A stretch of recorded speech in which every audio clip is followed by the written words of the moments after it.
latest from the campaign trail. In a highly anticipated speech today, Federal Reserve Chair Jerome Powell signaled interest rate cuts are coming and that they'll depend on more incoming data.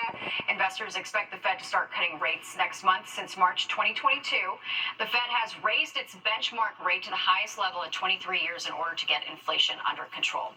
Well, the Justice Department going after a popular real estate software company. That's right. It's called RealPage, and the DOJ says its algorithm allows landlords to band together to inflate rental prices, keeping them high. Fox 5's Duarte Geraldino explains. On its website, RealPage promises landlords its software is going to help them spend smarter, lease faster, price right, and have a 3 to 5% revenue outperformance. In a newly filed lawsuit, the Justice Department accuses the real estate software company of being part of a scheme that allows landlords to coordinate rent hikes. We allege that this software is developed, marketed, and sold to enable landlords to sidestep vigorous competition in the rental market. According to the lawsuit, RealPage controls 80% of the market. The complaint alleges its software uses confidential data supplied by landlords to set prices for millions of renters like Matthew. $4K for a one bed? The only place that makes sense is really here. For perspective, according to Realtor.com, the median rent in the largest 50 U.S. metro areas shot up more than 19% from December 2020 to December 2021 for units that have 2 or fewer bedrooms. If they have the data, they probably know exactly what everyone's paying and they can upcharge. In a written statement, the company says, "We are disappointed that after multiple years of education and cooperation on the antitrust matters concerning RealPage, the DOJ has chosen this moment to pursue a lawsuit that seeks to scapegoat pro-competitive technology that has been used responsibly for years." It's the modern day equivalent of that handshake or that meeting in the smoke-filled room that says, yeah, we're going to fix our prices. But do they know that they're doing this if the AI is doing it? Whose hand is actually holding this cigarette in the smoke-filled room? It's this communication which is key.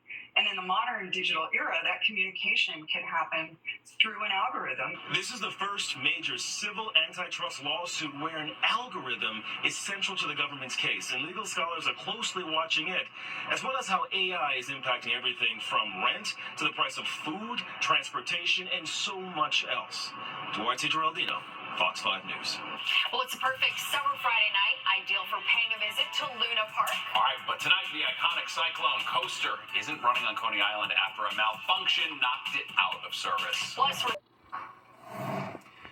Well, going to Luna Park and riding the Cyclone is, of course, part of summer in the city. absolutely, but some people got a little more than what they bargained for when the ride actually malfunctioned yesterday, leaving it closed today for repairs. Fox 8's Jennifer Williams is at Coney Island with the very latest. The Cyclone is Coney Island, you know. With the end of summer in sight, the iconic Coney Island Cyclone was placed out of service indefinitely on Friday after the 97-year-old roller coaster malfunctioned a day prior. I was a little mad because, you know, I was going to get on that ride, and it was really, it's a landmark, and it's, the biggest ride here, so why would they shut it down? On Thursday, riders had to be rescued from the world-famous coaster after it got stuck in place. Scary. In a statement to Fox 5 New York, Luna Park said, quote, "The Coney Island Cyclone was stopped due to a mechanical problem that developed yesterday and is currently undergoing repairs. We will reopen the Cyclone roller coaster when the repair is complete and the ride passes its DOB inspection." Cyclone is like a pillar of Coney Island. It pretty much was the first ride that was invented here. And it goes all the way back, say the 60s. So I figured that, it will impact the tourism. Meanwhile, the Department of Buildings issued Luna Park with 2 violations: failure to maintain due to the crack in the sprocket, and failure to notify the DOB of the incident. Once it passes inspections, would you go back on it? Probably. No, probably not. Possibly, I don't know, it's scary, so I don't know. They just gave us proof. They're very, very safe. My husband wouldn't, but I would. He doesn't like wooden roller coasters. I do. I like all roller coasters, so. I was born here though, so that's why. He's from Queens. The Cyclone I was on once in my life, never again. In Coney Island, Jennifer Williams, Fox 5 News. A lot going on with that I think they're fighting. I don't know. They are now, maybe. Well, last minute reprieve for a staple in the theater district. All right, the West Bank Cafe no longer in jeopardy closing for the time being.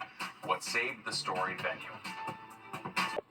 The final curtain not ready to drop on the West Bank Cafe. It was set to close tomorrow, but it's been saved after raising more than $100,000 through a GoFundMe campaign. Its owner says he's in negotiations with the landlord to remain open now until the end of the year. That's great news. All right, it's a big night here on Fox 5.